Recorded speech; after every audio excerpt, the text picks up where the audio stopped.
welcome to a special edition of What Caught My Eye Sports, or WCME.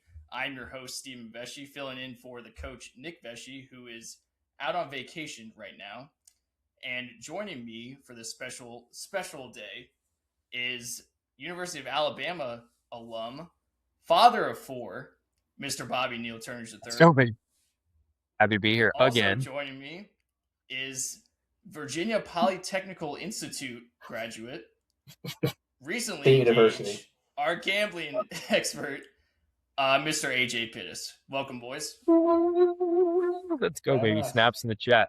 Snaps in the chat, yeah. And so since Nick is gone, we are going to forego the usual subjects, which would have been probably the World Cup, because that was the biggest thing, especially us losing. But because we lost in such embarrassing fashion, we turn the page, as Americans do, and go to the next sport. And for this day, we're going to talk about college football, because we're actually about 53 days away. If you guys didn't know that, opening weekend, I think we get TCU, UNC, and UVA, NC State, which is actually pretty damn good to start. So we're only 53 days away. I'm excited to get into college football. I've been watching, or at least reading, all the off-season stuff. Everything's going nuts. We have our Alabama expert, our Virginia Tech expert. I'm going to be talking West Virginia, and I'll talk a little UVA because Nick's out. So, Guys, before we get into the college football scene, can we talk about the other football that was going on just for a minute? Like, you want to talk World Cup? You want to talk about just for a minute? Just for a minute. Effort that we saw. It feels wrong not to talk about it. What did you make of Christian Pulisic no-showing, basically? Pulisic's a bum. I used a harsher word. I called him a pussy. But he's a bum. I was so pissed off at that. Him getting injured, too. I just, go back to the hockey games and just watching guys lay it all on the line. Yeah. And playing hard. What I watched last night was the most un-American dog shit effort I've ever seen. And then I'm done with soccer after that, because if we don't get guys to play hard and not make dumb mental mistakes. By the way, Neil, you're wearing a Mets jersey. They look like the Mets. They look like the Mets. They were handing Belgium just goals left and right. I mean, there were two goals that were literally handed to them, and you can argue the other two were god-awful too. So it was one of the worst things. Clearly these guys have no heart. I would cut every single player on that team except for Tillman and Freeman. Yep. Everyone else can go. Yeah, to me, those two stood out. Those two stood out to me the most. McKinney was good, and the other two you mentioned, Freeman. I mean, those were the only guys who really looked like they actually cared at all to be there. I mean, we just pissed down our leg. Completely weren't ready for the moment. I mean, you have the entire country behind you in Seattle, in one of the loudest stadiums and probably the best soccer venue in this country, right? Yep. And you completely were not built for this moment. Pissed down your leg. You literally had all the momentum going into this, and you had every country hating you, which is what we want. Honestly, that's what we get as Americans. Everyone hates us anyway, no matter what. So feed into it, go play free, go attack. And instead we played scared. Every aspect of it was scared, un-American sports. It really bothered me. I don't care if we lose, but the way we lost was embarrassing. The mental mistake is embarrassing. And then the lack of hustle and the lack of effort. You got outworked by Belgians. That is unacceptable. Every aspect Not of that Belgians, by Belgiums. Multiple Belgiums were outworking you. That's how angry he is. It reminded me of when a 15 seed plays a 2 seed and the 15 seed goes down real early and they just don't look like they want to be there. That's what it looked like. They made tons of mistakes. Yeah. Belgium was the more technical team, and it showed. And we got out. Belgium's the better team. We do this every 4 years. I don't care if we lose to a better team. If someone executes better, if whatever happens, the breaks are your way. But you can't get outworked. You have to play hard. Yeah. And they didn't. And that's where you look at it and just go, that's just not American sports. Yeah. We look scared. Yeah, it's the antithesis. It was the exact opposite. Sorry, Jay. It's the exact opposite of like you mentioned, what was happening in the Olympics, the Winter Olympics, with the Hughes goals and the Kachuk brothers slamming each other, slamming everybody on the wall. Like, just a totally different environment and competitive spirit about it versus, kind of the piss poor effort that was, on display after the first 65 minutes of that match. I think everybody kind of just caved in, and there was no real leadership. There was no spirit of I didn't see one person out there getting into their players, laying into the guys in red, white, and blue. It was just kind of a lackluster effort for the rest of the way. Man, this is just what we're made of. We don't have much left to give, and that's that's un-American. That's embarrassing. Yeah, every part of that's un-American.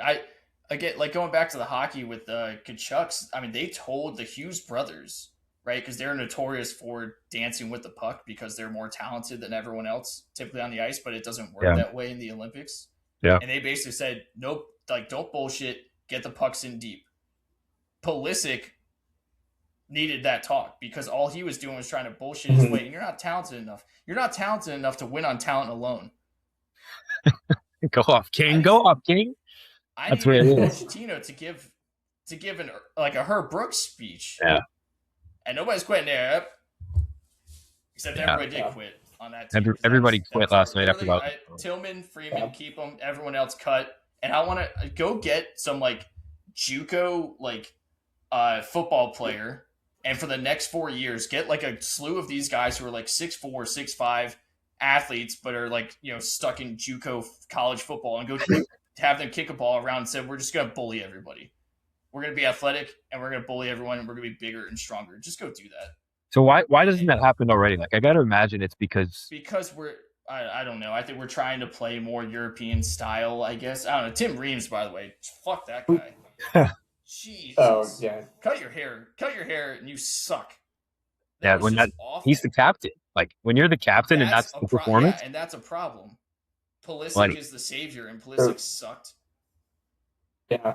A bunch of my buddies were talking about Reams and one of the World Cup polls I'm in. They were saying it's the travesty isn't that Reams is playing. The travesty is that we still have to start a 35-year-old defensive back who can't move anymore.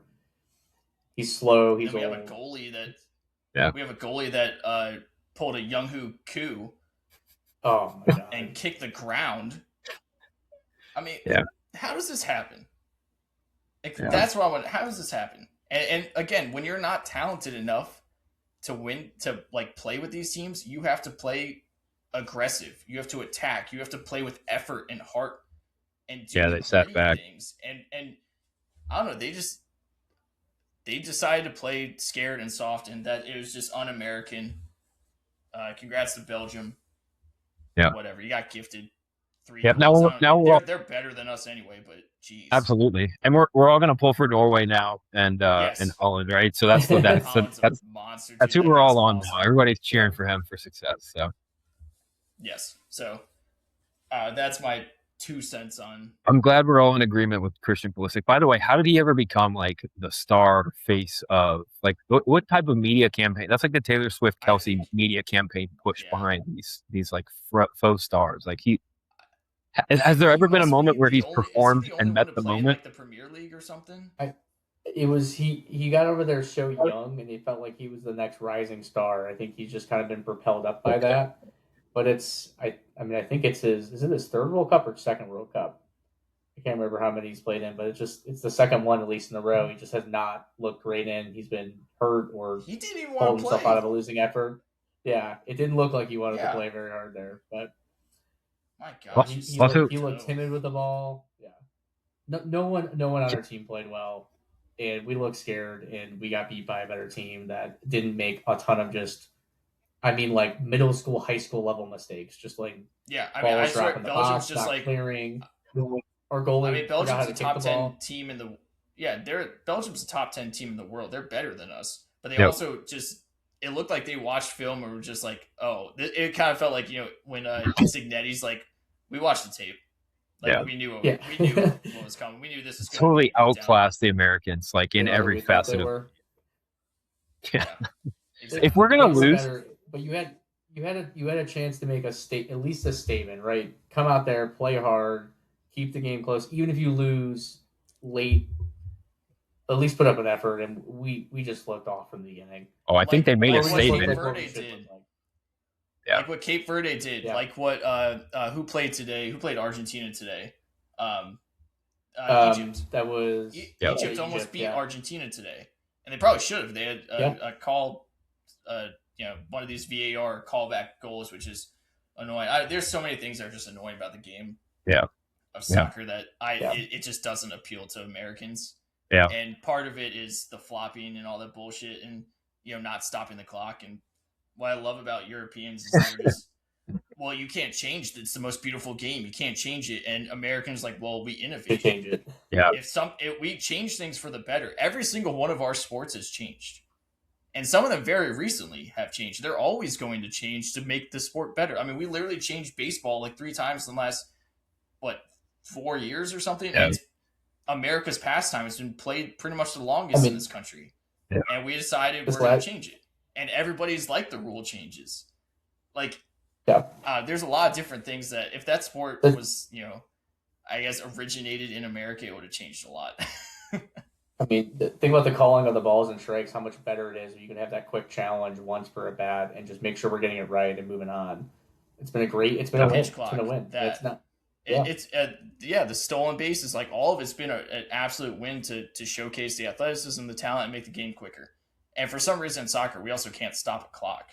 I guess that technology has just never existed. We have secret time. The ref is going to tell us the secret time. It's an arbitrary time that then the official decides.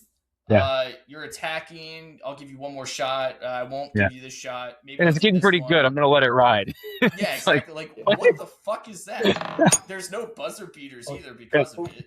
It's such a stupid thing. That's one. Soccer. There's a reason why FIFA's been some of the most corrupt, or is the most corrupt organization in sports.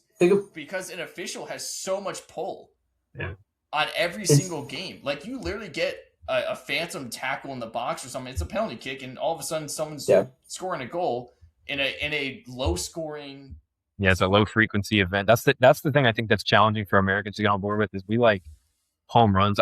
Best era in baseball was steroid era in baseball. Just blasting dingers left and right. Early 2000s and or 90s even, however far back we want to go. Football's changed for offensive, to favor offensive teams and pass interference and kind of rules that way. I think we like, and it's more entertaining to have high frequency events like that versus soccer's they might play for 90 minutes and nothing happens at all. I mean, and it's a draw. What game was today? Colombia and Switzerland. It went 120 minutes with no goals. Yeah, just back and forth running. And Switzerland wins in PKs, which was, it was entertaining. I mean, there were some good scoring chances at the end of the game that were entertaining, but still, it's the fact that you can flop and get benefit about it, and not just benefit a little bit, but benefit a lot. Yeah. It would be like a 70-yard kick. It would be like a 50-yard penalty in football, going from your own 30 to the other team's 20 in one play. Yeah, I mean it's like a big pass interference on the NFL. I mean, it's an NFL pass interference basically. The NFL at least. And Steven, talk about how corrupt FIFA has been. Think about the ref who gave our player the red card the other day in the game against Bosnia. Last year, he was under investigation for match fixing, and that kind of gets into your World Cup as a head official calling a huge game in America.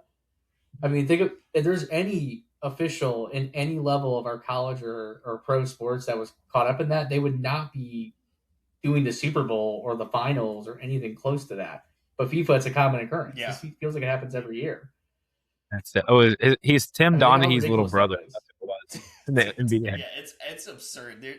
And with that red card too, everyone agreed it shouldn't have been a red card, and the U.S. then has to play 35 minutes down a man. Completely changes how the game works, right? Yeah. And then we still end up winning, and then and the entire soccer world, minus a few soccer technical purists or whatever, are saying shouldn't have been a red card. That's ridiculous.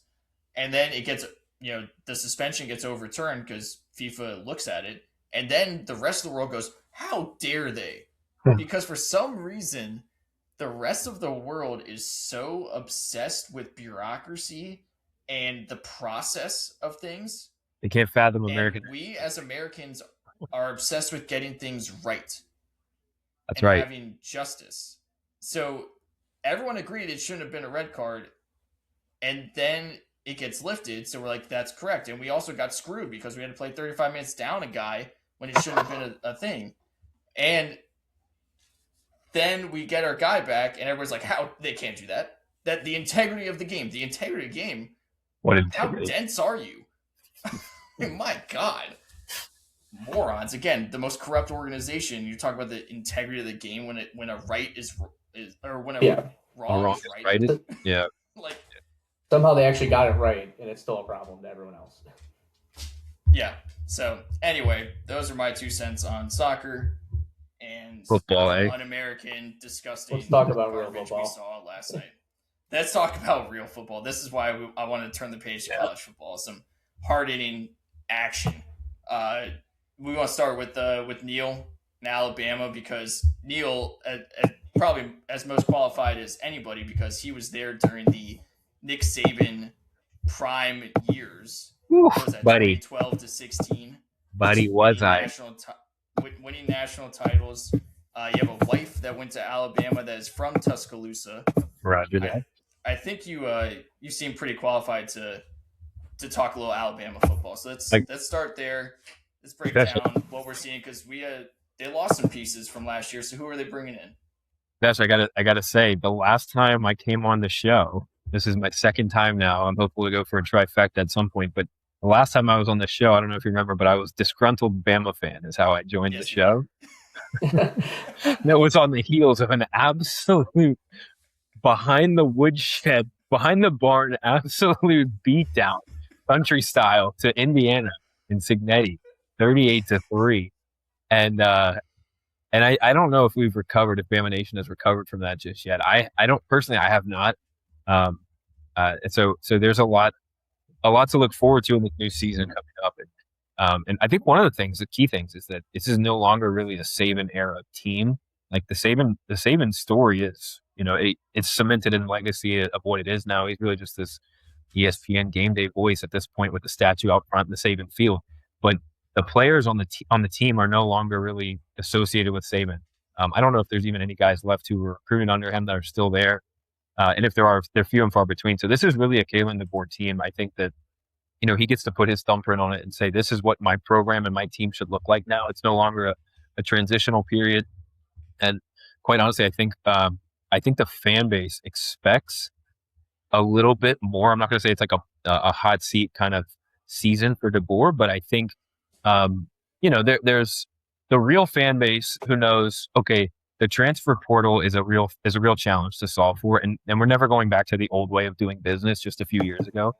But I would be lying if I said that I didn't expect the rabid Bama fans to put pressure on DeBoer to compete and win at a very high level throughout the season. I'm not saying they'll go undefeated. I don't think that's possible really in this day and age, but save for last season with Signetti. But I think their over under is 8.5.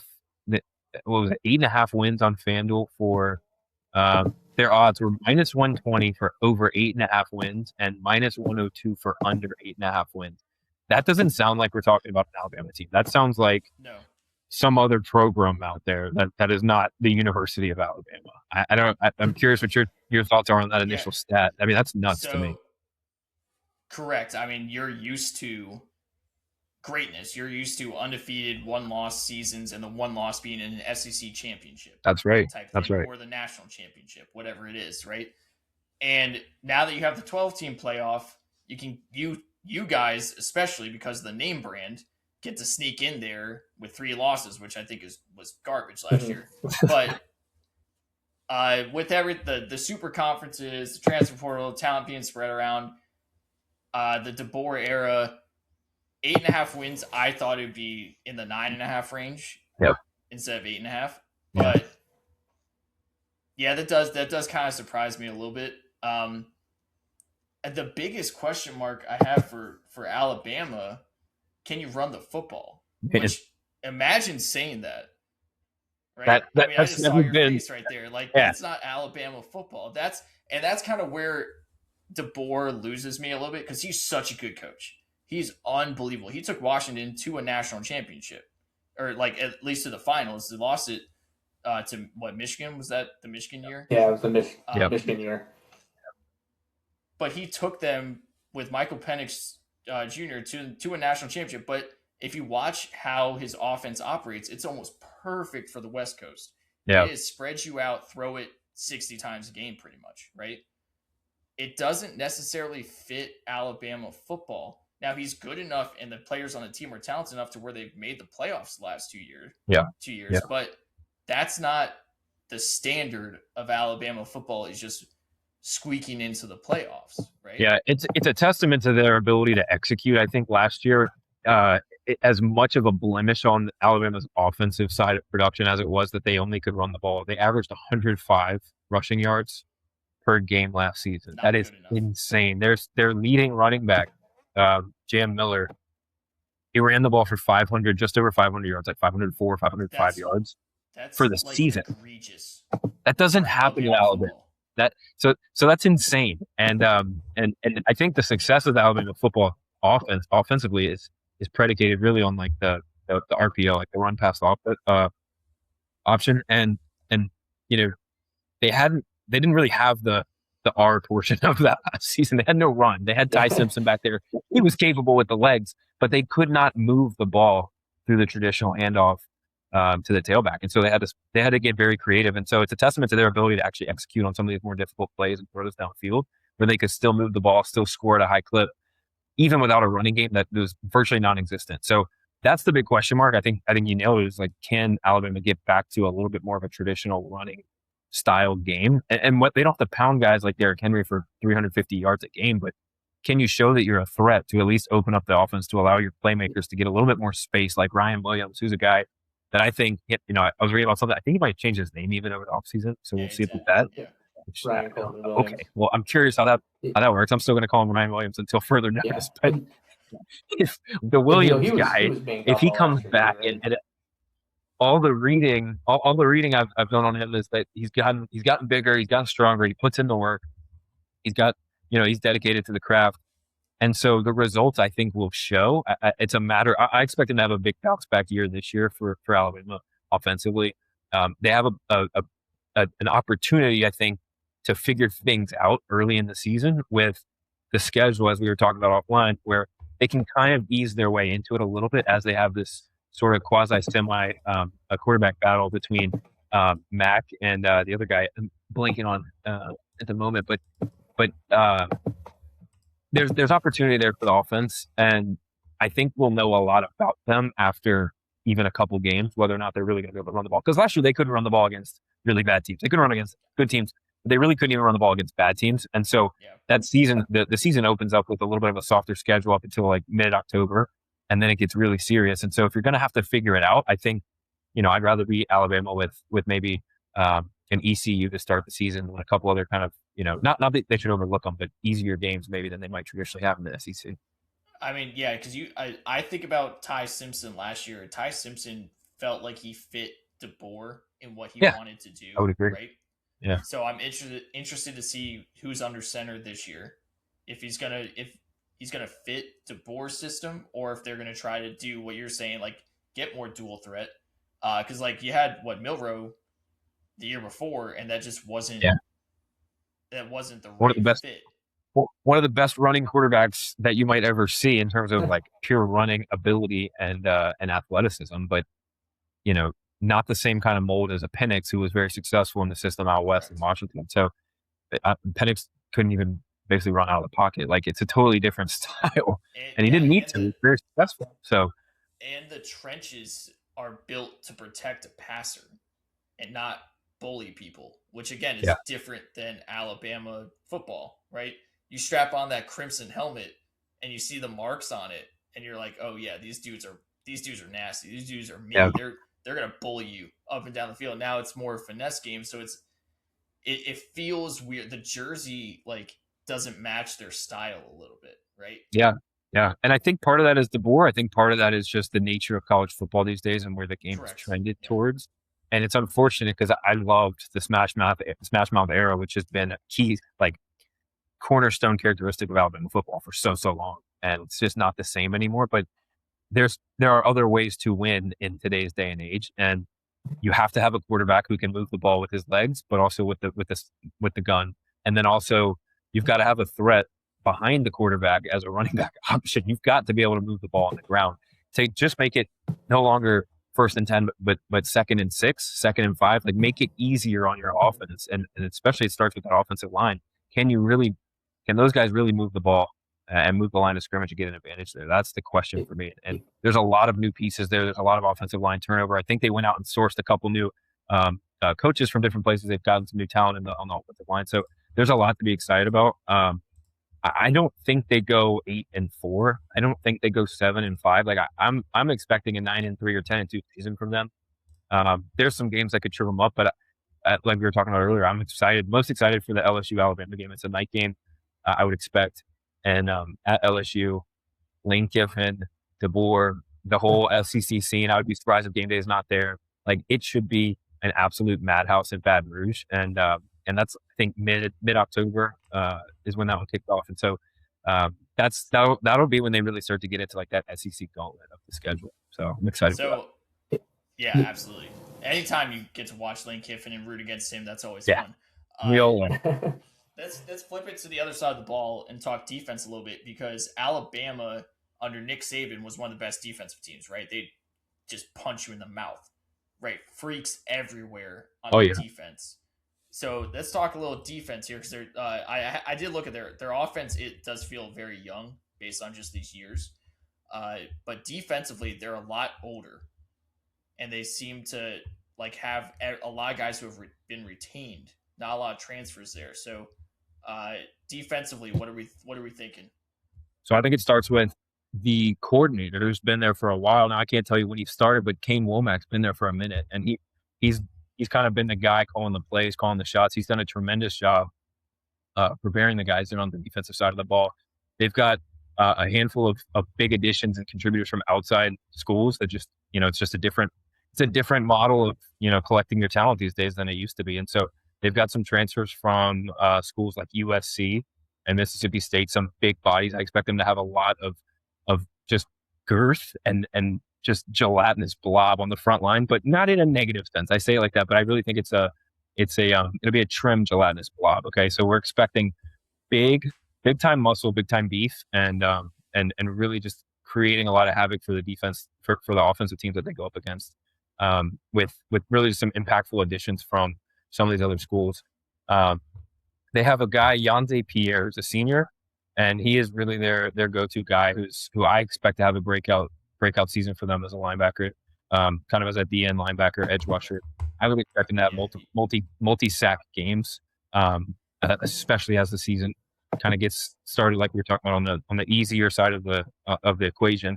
I would expect him to have breakout performances early on in the season, just to get after the opposing quarterbacks. Do you know what they call his position at Alabama? Because I just looked at it. Not the star, but he's a great name. I would have just said edge. I'm not sure what the actual. He's a wolf. Okay, wolf. There you go. Yeah. So it's that like edge linebacker hybrid, kind of like the the Micah Parsons, Abdul Carter, T.J. Watt. Yeah, he's like a stretch four in basketball is how I think of him. Yeah, he can just do a little bit of everything. He just gets after the quarterback. He's probably quicker than your average D lineman, but just as strong and faster around the edge than some of these O-lines and right tackles are going to be able to guard. So left tackles. So he's going to be a nightmare for opposing quarterbacks.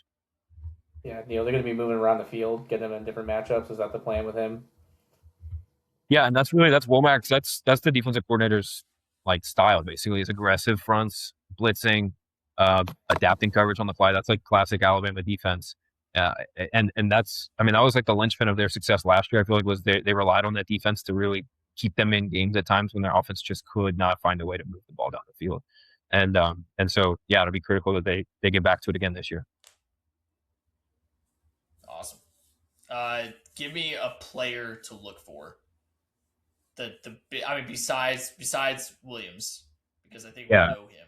Yeah, you've got Ryan Williams. He's my go-to. I would say Daniel Hill is one of the returning running backs in the backfield who's a familiar name from last year. Didn't play a whole lot and didn't have a critical or key role in a lot of games, but has been around the program and long enough to know sort of his role. I think he's got a role carved out for him as a lead tailback this year.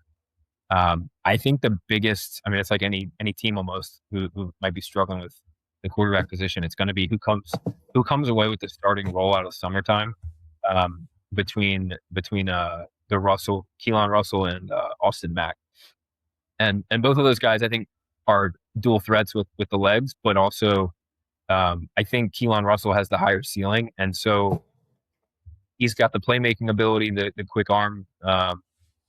He's young kid, sophomore, 19 years old, but I would expect him to have the reins once the season kicks off, and I think he's going to be the guy for them, and really like lead them hopefully to a very successful season. But it's a lot of pressure, but it's going to ride on his shoulders, I think. So nice. And schedule or record prediction, and what is a good year for Alabama? Do you have their schedule? Like, can we pull the schedule up on screen, or just I give can me do a it few if you games we wanted can look to, at? or Because do you want? I like I said, I don't expect them to go 8-4.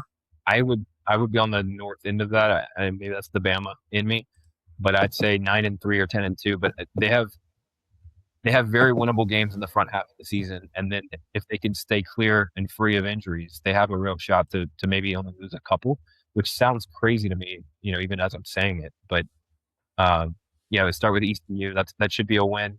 Kentucky's a good matchup always, but that should be Kentucky new coach. I expect Alabama to win. Yeah. Kentucky's going to have a year of figuring out their own Yeah, stuff. That's right. Florida State, I think, sucks. You're going to be motivated South Carolina in that game too. True. Yes. South Carolina, Shane Beamer is one of the worst coaches in college football. They'll find a way to lose that game. Yeah. Alabama should win that one. South Carolina always makes me laugh because they have the freakiest freak athletes on the football field, and they still find a way to lose and get pumped by Brett Bielema in Illinois.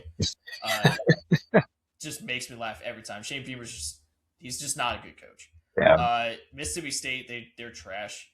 Georgia, you get that game at home, I believe, right? The Georgia game is at home. Yeah. Yep. So that makes it winnable being at home. Tennessee, I think, is overrated every year.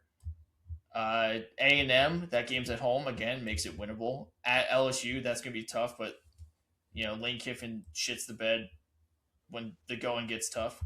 Vandy, I expect Vandy to not be as good as they were last year, even though I love their coach. Yeah.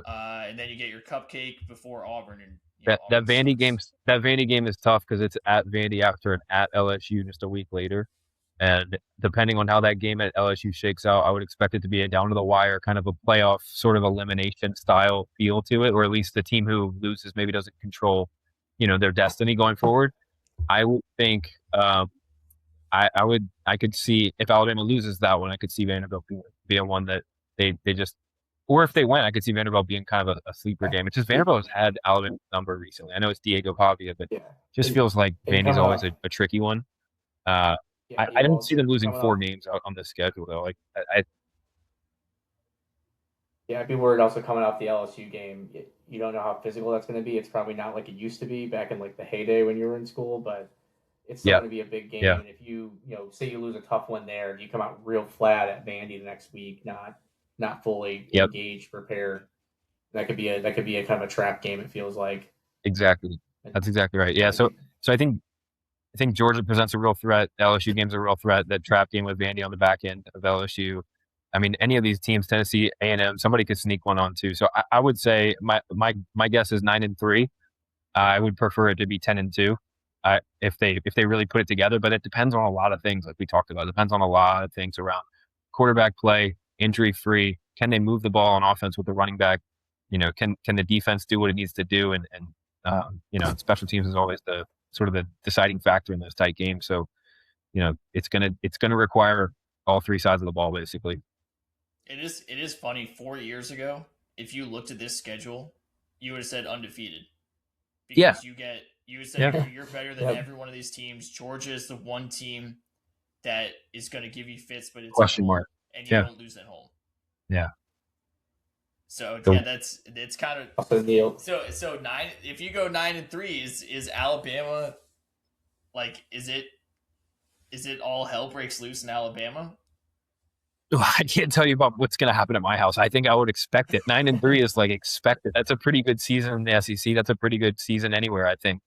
I don't know if the kill for game is 9-3 with West Virginia. Kill for 9-3. Yeah, I think the game has changed, and hopefully Alabama fans have noticed that and recognize the reality of where we are now. Like teams are not really gonna run the table unless you're Indiana last year, like we've seen in the past, especially the Alabama team. So the expectation shouldn't be an undefeated season. It should be a productive, improving each week program and team that ultimately has a chance at the end of the season to play for an SEC championship and ultimately make the playoff and move on for a bigger chance at the championship. But yeah, Alabama fans are reasonable, right? Y'all don't even know he was a virgin until he's 28, and now roll tide. Yeah, those are right next to each other in the dictionary, for sure. Neil, what would it take for you guys to, or put Kellen DeBoer on the hot seat? Would 7-5 be a dangerous season for him? Or you think it'd be worse than that?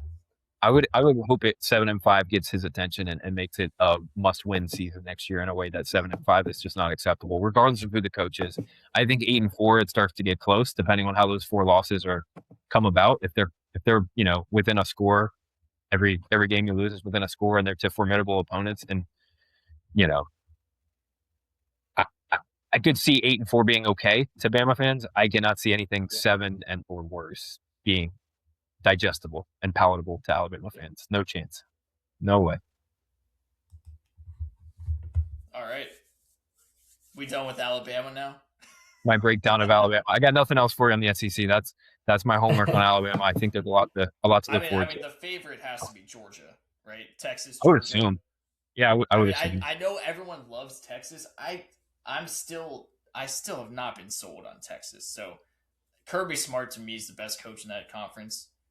Yeah. And Georgia's the best. They'll always be the best team until they prove me wrong, I guess. I Texas A&M, I love their head coach.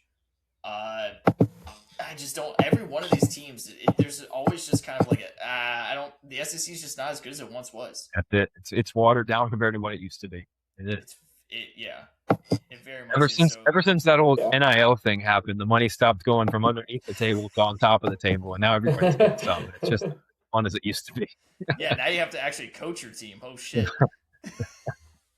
Yeah, that's why the Big Ten's kicking everyone's ass. True story. One of my buddies who played on the Alabama football team, he told me that on game days, and this is back pre-NIL era, he told me that all the boosters knew which players drove which cars, and so they would walk by and open up the gas tank and stick however many hundreds or 20s or whatever they put in there, but they would open them up, put them in there, close it back up, and it's not really like it's traceable funds. It's not like you can track it and the IRS sees it. It's just cash right into the gas tank.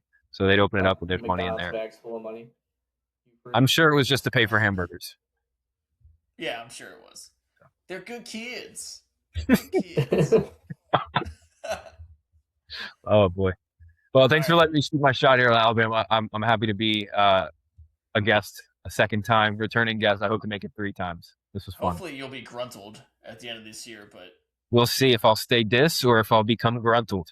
We'll see. Yeah. This was fun, boys. Thank you. Yeah, absolutely. Yeah. All right. Peace. Sorry, go tend to his 4 children.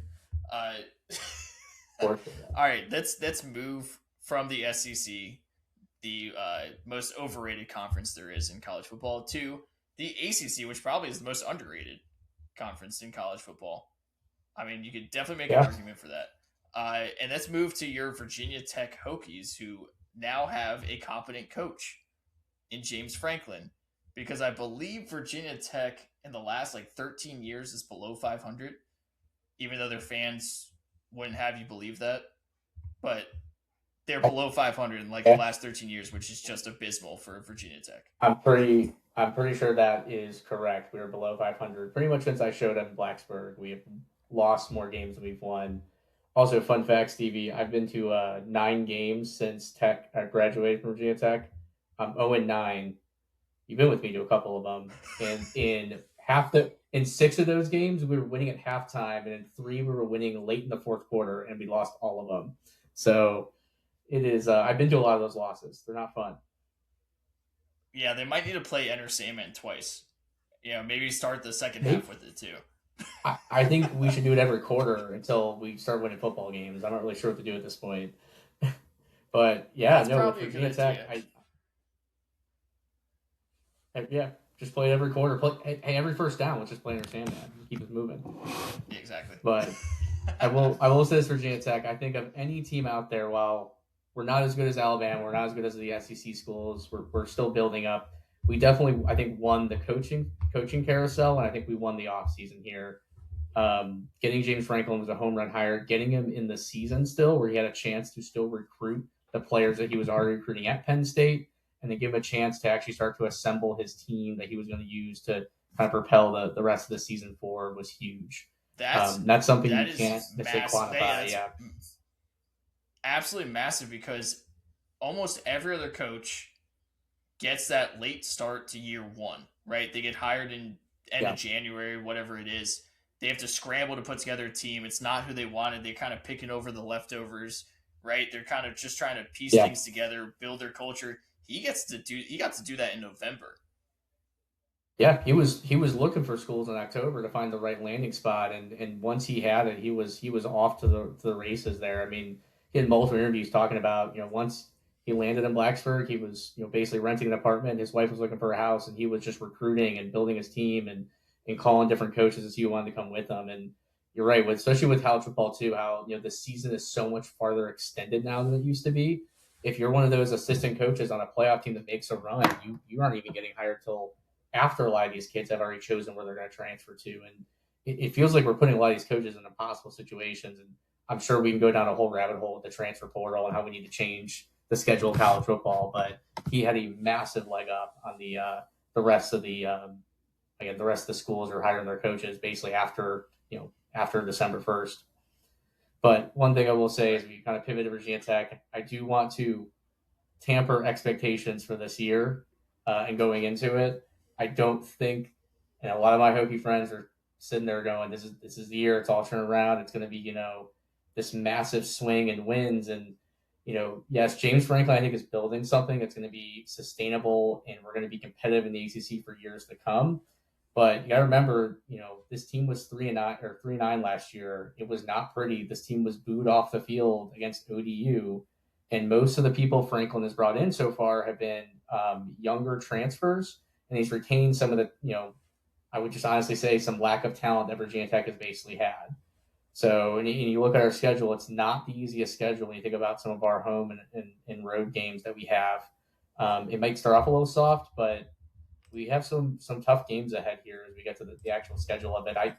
I don't think it's going to be this massive turnaround. I'm hoping we look a lot better, but I just want to tamper expectations as we start talking about Virginia Tech, and we can work through the schedule. But yeah, I mean, I will say this. Well, I was gonna say, you're right going through that with saying you need to tamper expectations, because I think a bunch of Hokie people are so excited, but the roster build, I know James Franklin's doing the coach speak of. He loves his depth. No, he doesn't. Yeah, he can't. Coming from Penn State, he cannot love the depth that he has. He has to piece together, and like you said, they have younger transfers, and they are putting together a top 15 recruiting class. I think they were number 10 at one point.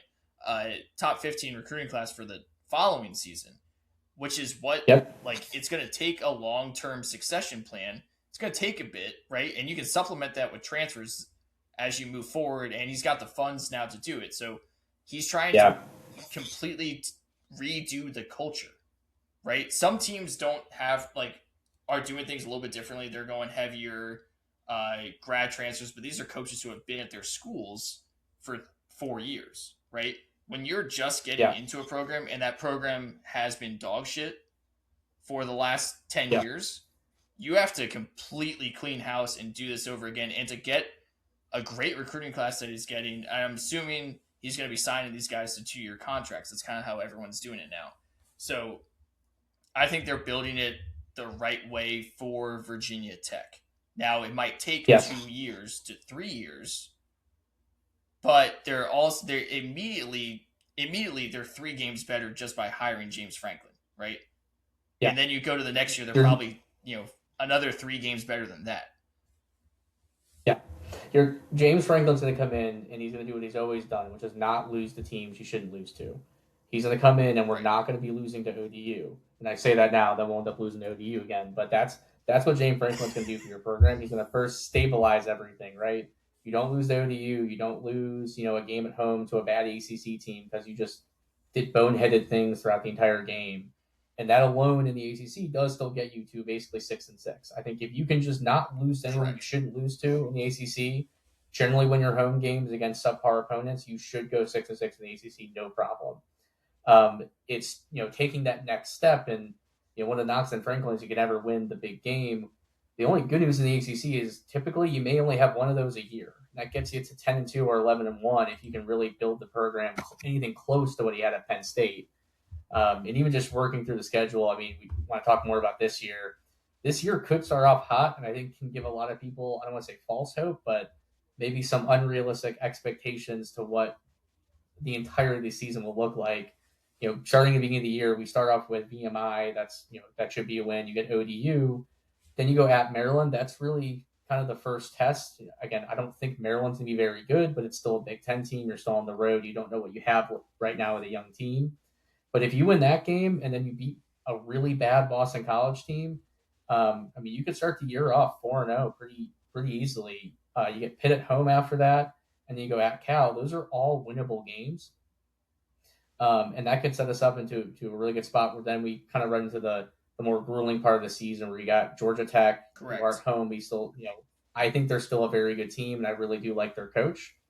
And then the real test and kind of the marker for how good this team actually is when we go to Clemson. I know Clemson may not be the same team as it was before, but you're still on the road there, and it's going to be a difficult game.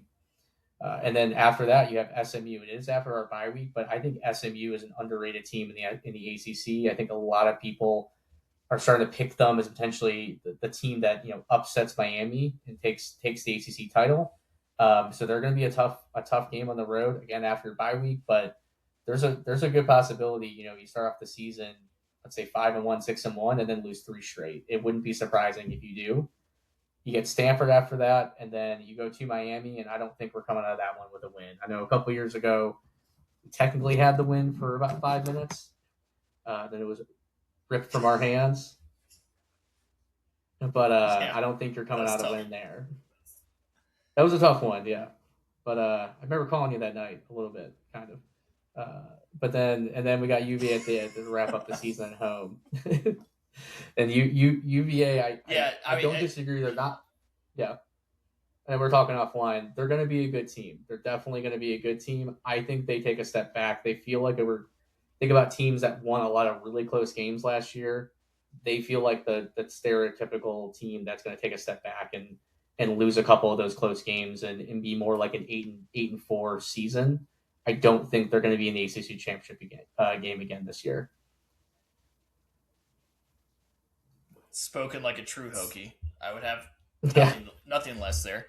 I will say, you're right that the opening part of your schedule is really, really easy, and you have to like get off to a 4-0 start. Like that's imperative, right? Yeah. Cal, people have expectations for them. I think that's a little bit, right?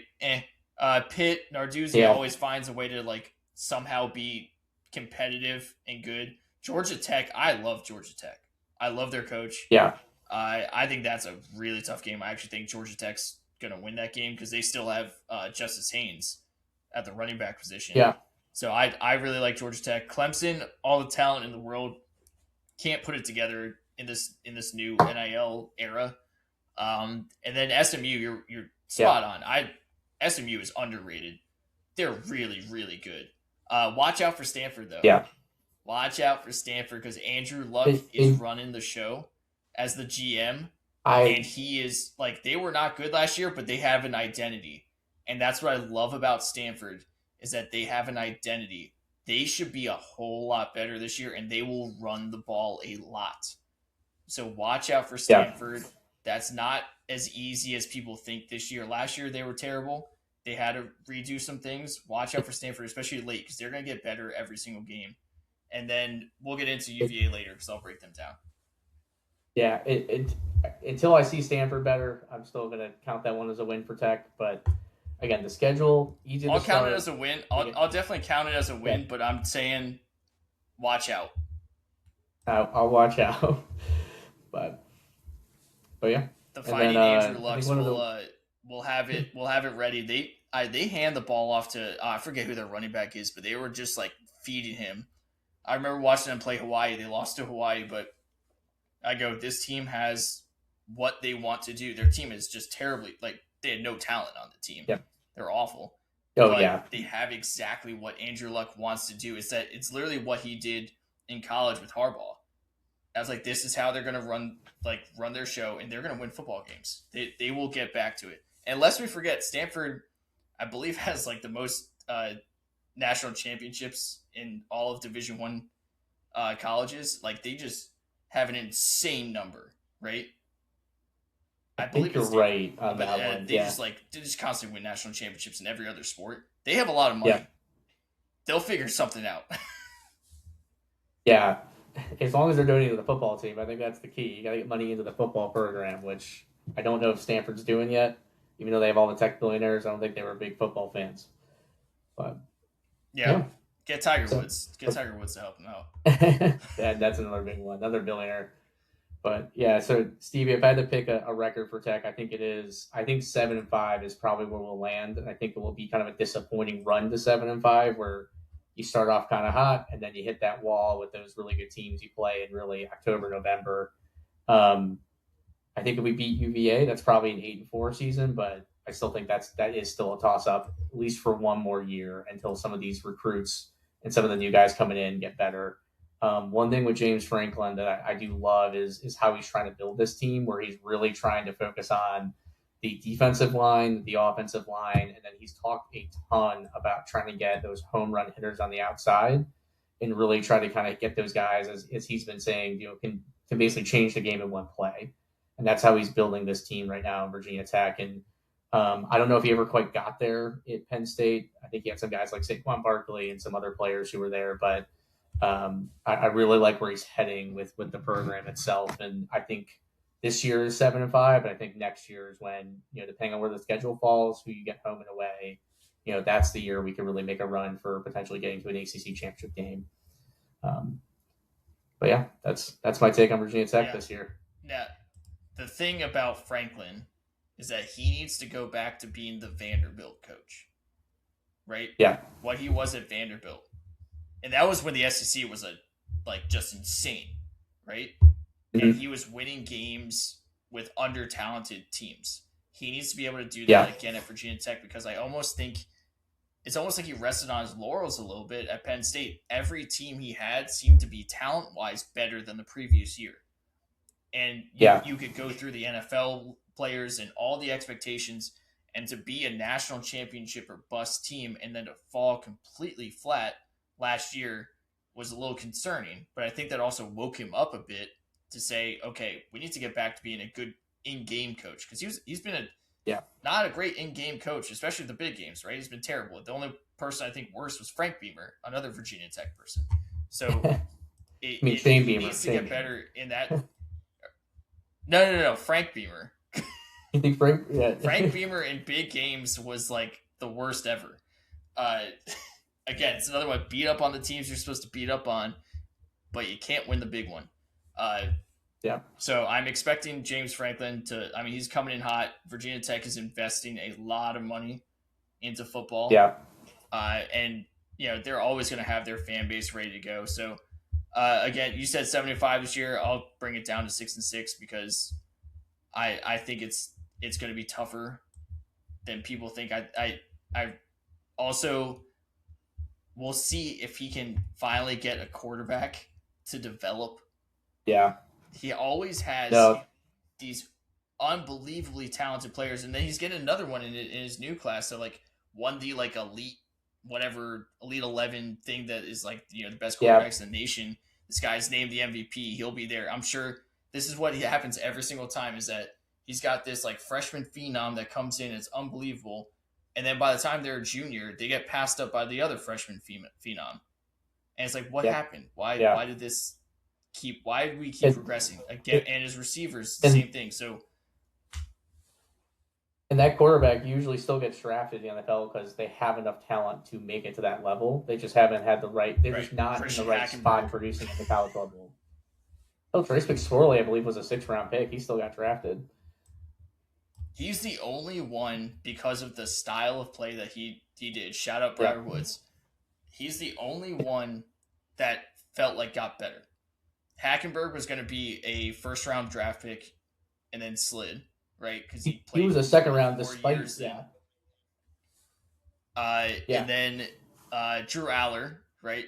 Go through him, like how unbelievably talented he is, and he looked terrible last year. And me and Nick said he sucked. And then you have Ethan Brunkmeyer. I will say, I think, he was overrated. Aller was overrated, but I think going into this year, he was not even a dark horse. He was on that list of people they thought could be a 1st-round pick if he had a great year. They thought he could move up into that spot because he has the right build. He has a good arm.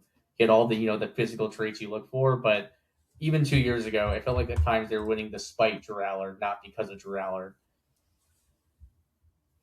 Right. And that's a problem. Yeah.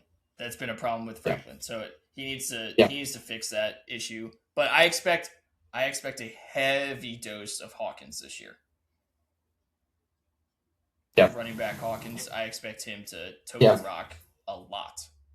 I think it's going to be a lot of run, and then you were talking about what player to watch for. Luke Reynolds, the tight end, I think is going to be the next guy who's just peppered with passes. I think they're going to try and run the ball, have those high percentage plays, and then look for deep shots over the top. I think that's what they're setting up this year. I don't know if we quite have the talent over the top to make that happen. But I think Luke Reynolds is the guy to really watch, and I think that's going to be a guy who's getting drafted in the first 2 days of the draft in 2 years. Yeah, I agree. Aiden Green, I know, can fly, so that might be your guy. Yeah. All right, let's give a name to watch for. I mean, we've talked about a few, but who should the rest of the country be looking out for when you say Virginia Tech football this year? Who's the name we're watching out for? Yeah, so I just mentioned it. It's Luke Reynolds at tight end. I truly think he's going to kind of get that like Tyler Warren type role they got at Penn State. I think he's going to get peppered with passes. I think we're going to keep that high percentage plays under the middle there, and again look for those deep shots. I think he's a guy that, again, in 2 years we're talking about a day 2 pick in the 2nd round in the NFL draft. I think he's going to be up there. And again, it's what I think he's trying to set up with build out the offensive line, build up the defensive line, and get those guys who can have those big plays. The other player to potentially watch for is Messiah McKinnon's, the freshman coming in with this class. He was a big recruit that was first committed to Penn State, or was at least about to commit, and then came with Franklin over. I'm curious if we decide to redshirt him or not. If we don't, I could see him getting some touches as well, and maybe being the running back kind of the future the next 2 years too. Those are the other 2 guys I would watch on the offensive side. Can't redshirt anymore. No point. 5 for 5 rule. Yeah. Oh, good point. But we'll see. We'll see what. I mean, you might as well. Which makes it nice because you can play him as much as you want if he's good enough, right? You can play him more than 4 games. Yeah. But I think he's interesting. I'm kind of curious if he does kind of get that starting role, or if he's going to be more of that change of pace back. But I think he is the back of the future. And again, I think everything with Virginia Tech right now is building for 2 and 3 years from now. That's when you want to really circle Virginia Tech and say, correct, hey, this is going to be a good team. This is going to be competitive in the ACC. I agree. Yep, I agree. All right. Moving on. Should we go UVA or West Virginia first? Let's hit your Mountaineers. I've heard a lot of country roads here until the music stopped the other night. Yeah. All right. Let's go with my Mountaineers. All right. Coming off a terrible 4-8 season under Rich Rod, the second stint under Rich Rod. So my Mountaineers are going into their second season with Rich Rod, and we talked about with Franklin getting the head start. Rich Rod gets hired in January or whatever, gets a slow start, has to rebuild the culture, can't get the guys he wants. So this year, another slew of like 80 new players, right? He said, get rid of all these guys. I'm bringing in different guys, and he has made a conceited effort to really, really go after size and speed. He wants big dudes and guys that can move people around, and then speed on the outside. So that's what they did, and a lot of JUCO guys that Rich Rod brings in, because JUCO guys are less expensive and they're hungry. Now it may take them a bit, because same thing with Virginia Tech. West Virginia is going to be a little bit younger. A lot of their guys that are going to be impact players will be guys that are on 2-year contracts, right? You're kind of looking for this, the 27 season being the breakout season. However, this team will be a lot better than the team last year. And the biggest reason why is the offensive line. The offensive line last year was just abysmal. It was embarrassing. I mean, like, they couldn't stop a cold. They were awful. This year, a couple transfers come in from Jack State. The offensive line coach comes from Jack State, and if you didn't know that, that's Rich Rod's previous stop, right? That's where he had some success. That's why he got the West Virginia job. A couple like all conference linemen come in. Then we bring in a all conference lineman from UConn, right? You can say UConn, but UConn was actually good last year. Carson Cassidy, he's going to be the starting left tackle. He's really good. He hasn't given up a sack in his career, which is incredible. And then you get some beef with a James Franklin recruit at Penn State that we were able to grab because his dad was a Mountaineer under Rich Rod, Kevin Brown, who looks like he's going to be the starting right tackle. You're going to shift a few guys around, but all of a sudden the experience level and the talent level and the size and athleticism in the offensive line completely shifts. It's so much better this year. That is one of the biggest reasons why I think this team will actually be good. And I mean, last year was like, holy shit, they can't do anything. Like, it doesn't matter who they have at running back, who they have at quarterback, they just can't do anything. This year be a like night and day difference. They'll be able to move people around, which is I'm very excited for. They also bring in a fullback, a la an Owen Schmidt type player from Arizona, who was actually named to a preseason all conference team, and I was like, really? They named the fullback? Maybe because no one else has a fullback. That's probably why. Probably won't. I'm surprised he's not an All-American at this point at fullback. Yeah, but he comes from Arizona. Yeah. By all accounts, this dude looks like the psychopath that Rich Rod desperately needed. So I'm very excited for him. And basically, Rich Rod's offense, it's run heavy. It's run first, right? And you need the quarterback to run. So the quarterback position, they had, I think, 5 different guys start a game at one point, or at least touch the ball at one point last year, which is just outrageous, right? All of those guys, except for one, except for 2 are gone. So Scotty Fox, as a true freshman, got a couple starts under his belt.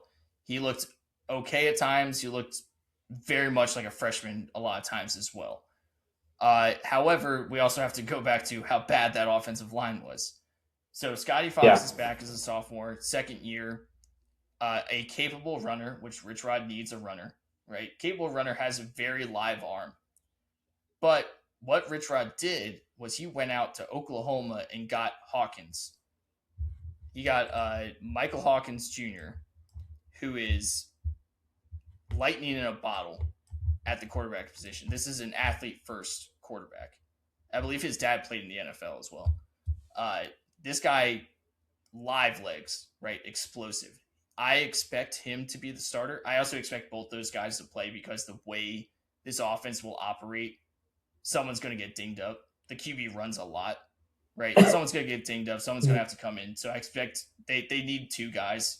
Now, again, they're both young. Hawkins is a redshirt sophomore. Scotty Fox is a sophomore.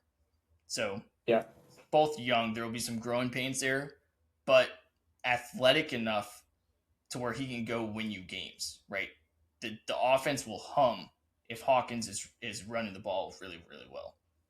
Then on the outside, on the receiver side, he got big bodies. A transfer from USC, Southern California. I believe what's his name? Prince Straken. He's like 6'5". They desperately needed him. Jaden Bray has been injured. He's about 6'3". He's been injured a lot, and hopefully when he's healthy, the coaching staffs have been like high on him. They're like, this dude's a freak. He just has to stay healthy. Hopefully he can stay healthy. And then DJ Epps coming from Troy. Apparently this dude's explosive. He's a smaller slot guy, 5'11", but explosive. But they get their size at their outside receivers. They get their size inside, the athleticism, and then to top it all off with really why this team will be better with the offensive line and everything, Cam Cook, the running back, also comes from Jacksonville State. I don't know if you heard of this guy, but he led the nation in rushing yards last year. So he comes with two of his offensive linemen running the same offense he ran at Jack State. So he can come in right away. He's a veteran guy. I expect that guy to be legit awesome. I think he's an NFL talent. So those are like the big, like the offense should be night and day difference between what it was last year. Now defensively, there's some question marks. Defensive line wise, I think they'd be okay. I think they'd be solid.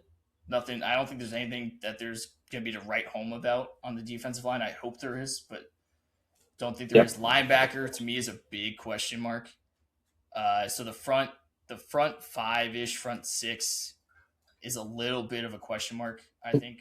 So you guys still play the 3-3-5? Secondary though, like back in the old days? No, it's not a 3-3. It's a multiple 4-2-5. There's a lot of moving parts. So the defense way better than 3-3-5. Yeah. So the defense coordinator comes from Oklahoma last year with Rich Rod. Zach Alley, young guy. He's very aggressive. I love the style of defense he runs. But I think he used a lot of secondary pieces, and that's a big emphasis this year was getting the correct secondary. The safety position is like insane. They're too deep across the board in the safety nickel hybrid positions. They should be a whole lot better. And then they got much bigger and longer at corner. I think their starting corner is going to be like 6'3". So it's a very very conscious effort to go after longer skill positions and bigger guys. So I'm excited for that. I think we really, really hit the nail on the head on these guys and guys that can come back and play 2 years. So I expect this team. Let me pull up the schedule here. I'm shooting for 8-4. Yeah, I'm looking at some of your schedule, and I will say it feels like you have a lot of those toss-up games. It's a game where, depending on how some of these teams pan out throughout the season, could be wins, but also could be losses. Again, I'm still a little confused on what Texas Tech's going to look like. I think that's probably a loss on the road later in the year, but I agree. UVA neutral site. UVA neutral site feels like it could be a win. Oklahoma State, we don't know what that team looks like as everything is changing there. Iowa State, I mean, they're gutted when their coach went to Penn State. There's a lot of opportunity on this schedule. Correct. And there's no back-to-back away games. Right? That does help. Yeah. The Texas Tech game, I'm going to chalk that one up as a loss. Coastal is not the Coastal of old where you're scared of Coastal, right? Yeah. UT Martin, there's your win. I think UVA is actually a better football team, especially when it's week 3, because UVA is a lot older and West Virginia will be working some things out. Oklahoma State, they bring in basically North Texas's roster. A lot of people are really, really high on them. I'm not as high as everyone else. Again, it's still different when you have to jump to the Big 12. I get it. North Texas is good. They could chuck the ball all over the field. That game's in Morgantown. I'm taking West Virginia in that one. Again, you talked about Iowa State gutted. I do really like their new coach. I believe it's the Washington State coach. but it's his third school in 3 years. Yeah. Right. Yeah. It's going to take time there. Arizona, at games at home, I like to think that's a toss-up that you can win. Cincinnati, I don't think is any good. TCU is always a toss-up. I don't know what they're going to be. Yeah. I don't think anybody does. I think the big this seems to be a thing with the Big 12. It feels like no team has really established themselves in the last 5 years, really since they've lost Texas and Oklahoma as like the top team in the conference. It feels like every year there's a new team that steps up. All these teams seem to be shifting, almost seems like week to week and how good everyone looks or is. I do think you have a lot of toss-ups on these games you have in front of us. And going back to Oklahoma State, they're getting so many new transfers in. I feel like the only coach that's really made this work and turn around in year one was Signetti at Indiana. But they also had a lot of transfer portal help too. Yes, he's very different. That's a different animal of a coach. Yeah. So I don't trust the team. Kansas at home, Houston at home. Houston, I know, won like 10 games last year, but one of their losses was to us, and which should have never happened. So I expect West Virginia to be able to win that game. And then you're on the road at Utah. That's a tough one. So I think 8-4. I think UVA loss, Texas Tech loss, Utah loss 3, and then probably TCU. It's kind of looking at the 4 losses to me. And those are road games. Like, you have to win the home games. This team will be a whole lot better than they were last year. Just athletically, they're better. Yeah. Yeah. Are you worried about? I know you were talking about the 2 different QBs. I mean, are you worried that this style of play can't maintain one player at that position the whole season? Because that does worry me. If you're already feeling like it's going to be not necessarily a rotating door of who's starting, but both players will get starts this year just due to most likely injury. That doesn't give me a ton of confidence in taking it over in a team. So the only reason why I have confidence in it is because both of those guys can run the offense. Like, you bring in Hawkins to be the game changer, right? Scotty Fox is the guy that can still win you games. That's why I have confidence in it. I think they both also understand the expectation of this offense and how it's going to work. So it's a little different than other schools with it. But yeah, just the way they play, it can be a revolving door. And that's kind of the thing you worry about with this team is if a guy gets hurt. Like, I think Jaheim White got hurt in the Ohio game last year, and the team just couldn't run the football after that, right? They ended up finding Ty Edwards in the Pitt game, and then he gets hurt in that game. So there was so many injuries last year as well. So if let's say Cam Cook goes down, your next guy is a freshman. And the next guy after that, I think, is a freshman. And then you have a JUCO transfer, right? So that's where you also struggle a little bit with the running back position. Now the freshman behind Cam Cook is a 4-star, 6 foot, 230-pounder. That's an absolute animal, Amari Latimer. So you have confidence in him, but he's a freshman, right? It's hard to trust, a 19-year-old against 23-year-olds, no matter how good they are, right? So that is those are question marks, and that will be determining if you're 8-4 or if you're 6-6.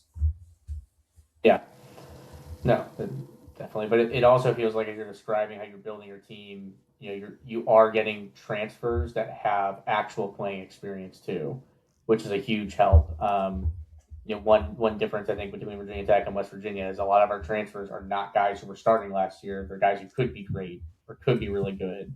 You guys have players who are showing on the field that they were. This is similar to how Indiana built a lot of their roster too. They try to get older players who have shown they can compete at higher levels and get those guys in, compared to just trying to, recruit their way and build up a team from the ground up. Correct. That's right. So speaking of the way Indiana has recruited and done things like more transfer portal style, I'm going to shift to a team that's doing something similar to that with UVA, because this is Nick's team. So our usual host, my brother Nick, went to UVA. So we talk Tech, we're going to talk UVA, right?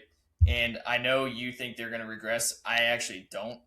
a lot of the reason why is their schedule is really easy. It's very easy. Yeah. Very winnable games. But with UVA, they're actually, I don't know if you know this, they're the oldest team in the country. I did not know that. Yeah, and they also have the most returning snaps in the ACC. Yep. Yeah. So, I did not know either of those two things. I knew they definitely were bringing in. I knew they kept a lot of their starters from last year, but I've also seen a team that did that before, and it kind of fell on its face too, considering who they were bringing back. Right. So who UVA is bringing back, it's their entire offensive line. Minus, I think, Brady Wilson, but Brady Wilson was like hurt on and off during that year. He's really, really good, but he was hurt on and off that year. So you were able to have his replacement and have the guys there all back. So they're returning like 7 of the 8 guys they played last year. And they're all like grad guys. I expect that offensive line is going to be good. Yeah, so that offensive line is going to be good. Their QB position, they have Bo Prabula, who was a James Franklin guy. Who I actually have this like conspiracy theory that he is literally going to UVA just to like beat Franklin, because I don't think he likes him. Because he chose Allard, chose Grunkmeyer over him. He was, well, yeah, I will say, I think at one point he was on the list of people we were recruiting, and then we moved Grunkmeyer in, and I think that ended that conversation very quickly. he was looking elsewhere. Yeah. I also didn't realize he's also a grad transfer. Very athletic quarterback. Did get hurt last year with Missouri, but very athletic, can use his legs a lot. And it's something Chandler Morris did with his team last year, was use his legs more than people expected. So Bo Prabula, if he can throw the football at all, or if they can figure out the wide receiver position, because that's the biggest question mark on this team, is the wide receiver position. Yeah. They lost Trell Harris, who was their best player. They lost, I think, another guy to graduation. So they bring in Rico Flores from UCLA, and they bring in Deshaun Martin, another transfer, and then they return Cam Courtney. So it's kind of a question mark. They kind of seem to be able to find these guys at receiver, because they found Trell Harris. They had Malachi Fields the year before. They seem to all transfer out after they do well. But they seem to also to find those guys. So I expect one of those guys to step up. But this team will be a run-first offense. And basically a lot of what I was reading, they have like three transfers coming into the running back position. Jamari Taylor is gone. He was awesome last year. But a lot of their running back position, all their guys can do a little bit of everything. So I think they're going to use their 3 running backs almost in a receiver way as well. Like, you're going to get them into the slot. You're going to get them the ball in space. You're going to do a little bit different creative things to get them the ball, because they're all very, very good. And a name to watch for UVA is Jaquil Middlebrook, transfer running back. I know Peyton Lewis is the big name. He'll probably be the starter from Tennessee, but what I've heard is Middlebrook is like the explosion guy. That's a guy to kind of go ahead and take the top off and go nuts. Like, touch the ball. He's the guy who comes into the house. Yeah, he changes the game in one play. He's the guy who come in and do that. Yes, and then so they get Bo Prabula, right, and then they also get Eli Holstein, a capable, like power forward player. He was at Pitt, and he was really good until West Virginia basically broke him, and then Pitt went to their young freshman after that. So Eli Holstein, I think he's also kind of like the QB in waiting a little bit. He's a year younger than Prabula, so they have a QB in waiting there, but also a capable guy to come in when Prabula probably gets hurt, because the way he plays, this is almost what you have to have if you have a dual threat quarterback. You have to have someone capable behind him, right? Well, let's move to the. I was gonna say the only thing with him just being a grad transfer seniors, he probably knows when they get down a little bit better than some of your younger QBs who are dual threat, where they're trying to take the hit, and it worked in high school when you could kind of run by people or run over people. Definitely got to be. He's probably going to be at least a little bit more cognizant of I got to stay on the field. I got to be the guy still behind QB at the end of the day, or behind center at the end of the day. Right, I agree. And then Dakota Twitty, their tight end, apparently they did a lot with him when he was healthy last year, and their offense was humming. Mm-hmm. And then he got hurt in the Louisville game, and that's when you saw their offense kind of tail. And that's when you saw a lot of those really, really close games, right? They weren't able to do as much with him out. So he's back and healthy. Another grad player. I guess they're fifth years there. Yeah. On the grounds of Thomas Jefferson's University. Yep. And then moving to the defense, their defensive line, I think, is actually really, really good. Fisher Kamak, like, headlining it, he got better and better. Another redshirt senior, another fifth-year guy, got better and better as the year went on last year. I think he's really, really good. And then my favorite part of their defense is their linebackers. Marcellus Maddox, another senior, he stepped in for Cam Robinson, who's back this year. When Cam Robinson tore his ACL and was hurt, Maddox came in, played fantastic. Robinson is still coming off that torn ACL. I think he might miss the first couple games. If he misses the West Virginia game, that's a big thing for West Virginia. But Cam Robinson's an NFL player. He's unreal. Like, that dude, if you want to watch a linebacker in this day and age, watch Cam Robinson. He's so good. If he can stay healthy, he's really, really good. And then they bring in a Michigan transfer, Brandon Hillman, on the back end, who will light you up. So I think their defense is going to be really good. I think they're going to run the football and play defense and slow games down. They're going to win close again because of that style. But you can also do that and win with that style because you have older veteran players who aren't going to panic and know how to close a game out. Now let's go to their schedule. If I can share this here, let's go to their schedule because you think they'll regress. I don't. I think because of the things I've said here, but also because of the way their schedule works. That NC State game to start out, it's no longer in Brazil, which does help, right? It's stupid as hell. Why was that ever a thing to put those two teams randomly in Brazil? Like, why was that where they thought that 500 people were going to go to that game, right? I have no idea like what the pull of UVA and NC State is in Rio, but I'm glad they're not doing it there. I'm also wanting to note that's not a conference game still, if I remember right. It's an out-of-conference game. Yeah, I believe you're right. So, which came into play last year because that was actually one of UVA's losses was to NC State early in the year in a non-conference game on the road, which why that's ever been set up, no one knows. But that's the ACC for you. Yeah, NC State does still have CJ Bailey back, but the rest of their team is like completely different. So they're kind of a wild card team. But I expect, because that game's in Charlottesville, I expect UVA to win it. And then you got your cupcake Norfolk State. Watch out for Mike Vick though.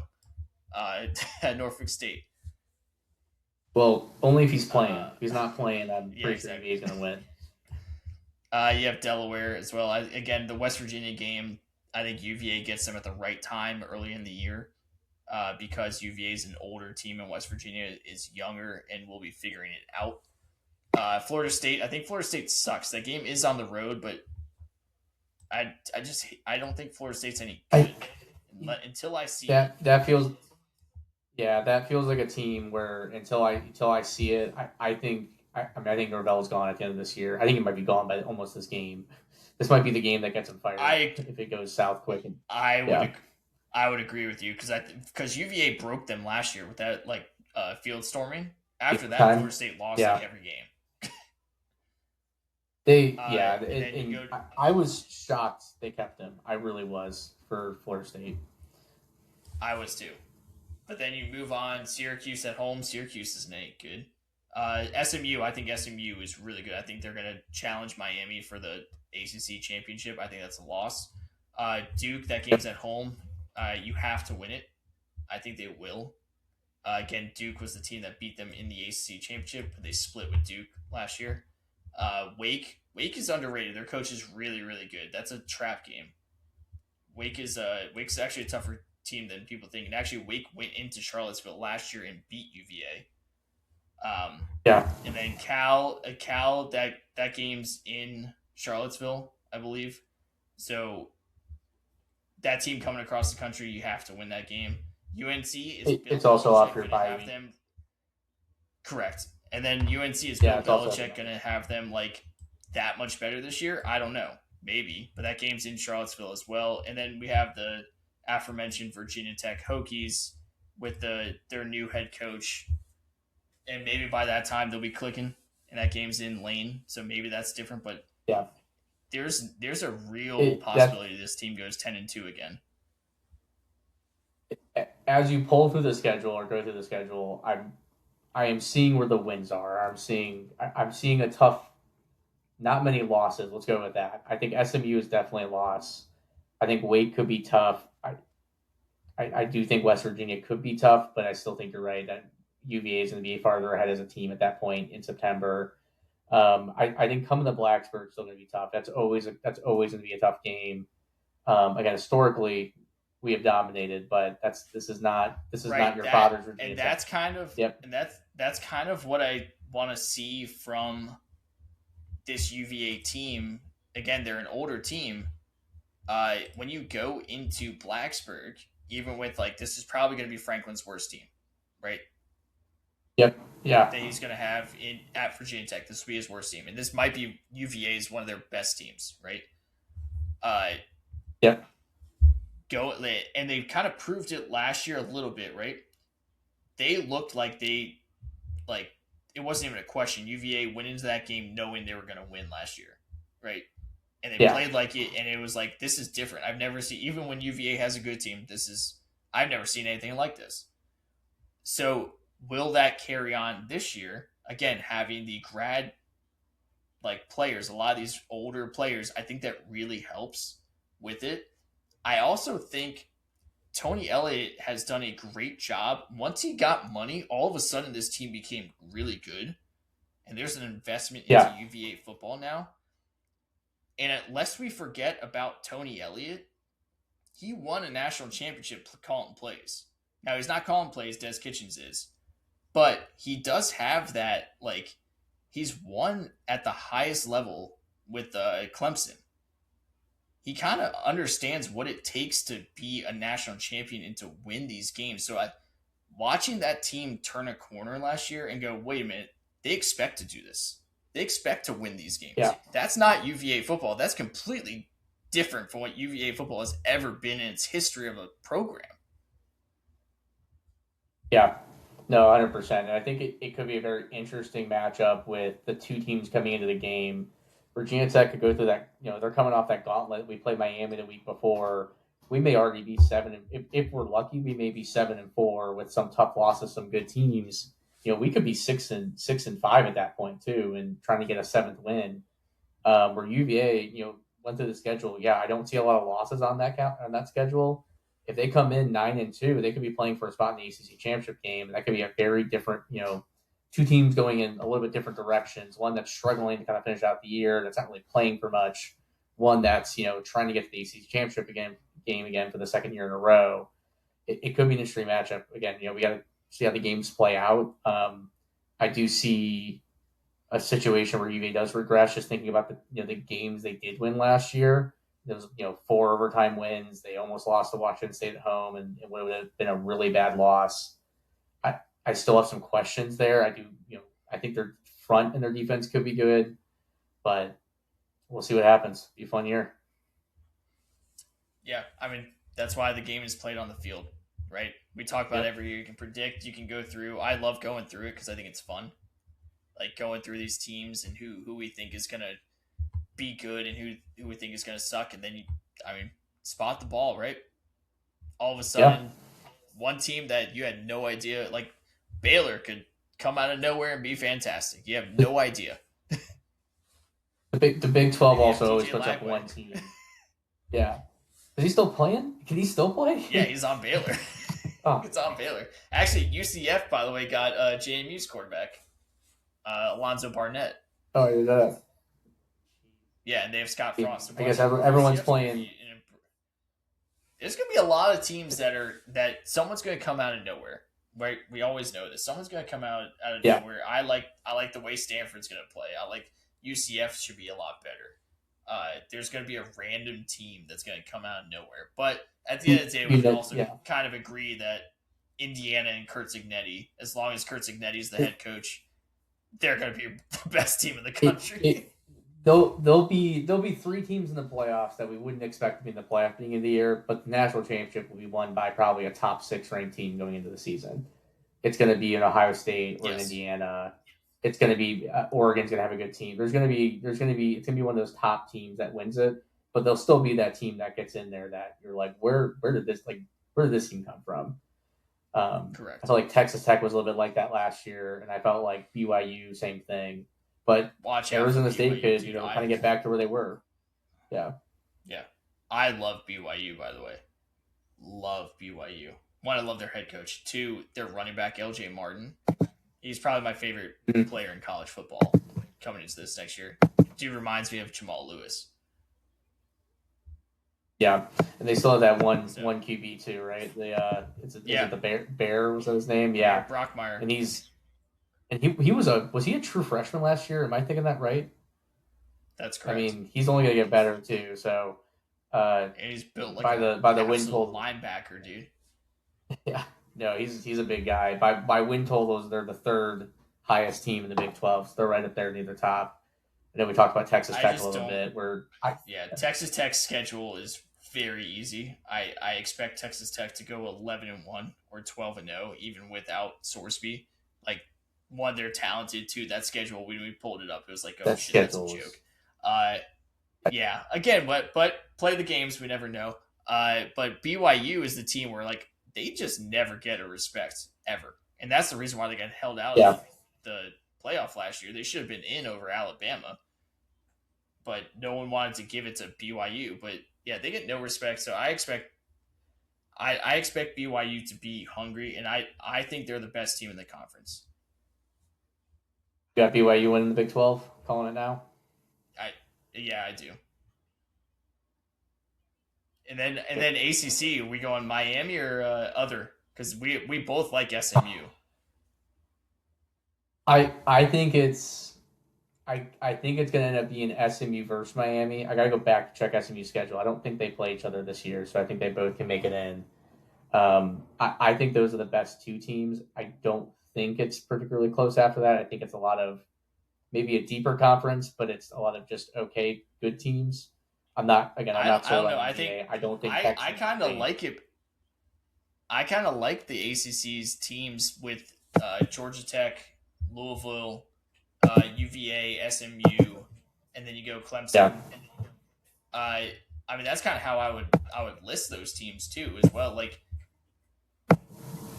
I think the ACC is a little bit deeper, a little bit better than people realize. I mean, we had you're missing the ACC championship game. I somehow get there in a loophole situation because UVA screwed it up and everything. How they won is wild. Like, Miami seems to be the best team, and then Florida State's always talented. Clemson's always talented. Georgia Tech, right? Love their coach. Louisville, love their coach. I mean, SMU. Pittsburgh's always tough. Super underrated. They're really good. Pitt's always tough. I mean, you go down the list. The ACC is actually pretty good. Now, you do get the, super winnable games like Boston College. Yeah. I mean, Cal, Stanford, right? You're gonna get. There's gonna be better teams in the ACC than people think. This is kind of where I need, again, we're talking about Virginia Tech and James Franklin. You're gonna have to get back to that Vanderbilt coaching style so you can win these games. Right, because it's going to come down. Yeah. Everyone's talent level is going to be spread out. It's going to come down to game coaching. Yeah, and I think the ACC of all the conferences has probably the widest number of options for that second team who gets in the playoffs behind Miami. I think Miami is too talented not to figure this out this year and at least be in their ACC championship game, and will probably be ranked high enough to get an automatic bid. But I mean, I feel like so many different teams. I mean, Louisville could put it together and all of a sudden have a 10-2 year and get in there. Correct. I mean, Clemson could turn this around. Yeah, even though I will say, I think this is the end of an era for Clemson, and Dabo is gone at the end of this year. Is my somewhat bolder prediction. I think it all goes off the rails here starting week 1 when they lose to LSU. They'll still beat Virginia Tech, but they'll just never recover fully and have like a 6-6 season again. But that's my bold take in the ACC. Yeah, but I think it's the most wide open. I think the Big 12 has some really good teams near the top, and I think there's a lot of room for one of those middle of the pack teams to move up. And then I think the Big 10 is still just built with all those big guys at the top. Same with the SEC. It's going to be Georgia, Texas. Yeah. Yeah. I mean, the Big 10 to me has the best coaching. Once that talent spread out, you saw the Big 10 take over. Their coaching's the best. Yeah. Right. And you have those top teams. You have a lot of these things. There's a reason why the Big 10 keeps beating the shit out of every SEC team they play in these bowl games. And it's the coaching. So I'm Big 10. I think they'll win another championship. But is there anything else before we wrap this show up? No, but just want to again tamper expectations for Virginia Tech. It's coming, but it's not going to be this year. All right. My last takeaway. So let's wrap this up. So that's for AJ Pittis. I'm Stephen Vesci. We had special guest Bobby Neal Turnage earlier. We did a little, World Cup, college football. Be decent to each other. Have some fun. Let's stop looking at soccer. Let's start focusing on some college football. All right. And let's just wrap it up. All right. See ya. Sounds good. Well, thanks for having me, Stevie.